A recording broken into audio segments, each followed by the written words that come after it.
भजन। लहंगा उठा के तू नाचो ये गोरी, लहंगा उठा के तू नाचो ये गोरी, ना तो चोली के फाड़े दे में चरा चरा हो। लहंगा उठा के तू नाचो ये गोरी, ना तो चोली के फाड़े दे में चरा चरा हो। का बुझलू हो?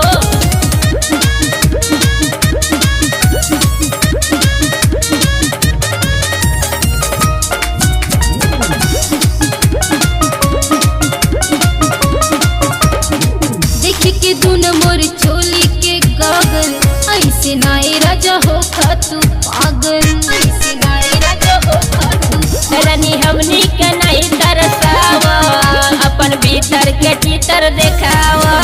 सुना बोला नहीं ज्यादा फर फर हो। लहंगा उठा के तू नाचो ये गोरी, लहंगा उठा के तू नाचो ये गोरी, ना तो चोली के फाड़े दे में चरा चरा हो। लहंगा उठा के तू नाचो ये गोरी, ना तो चोली के फाड़े दे में चरा चरा हो।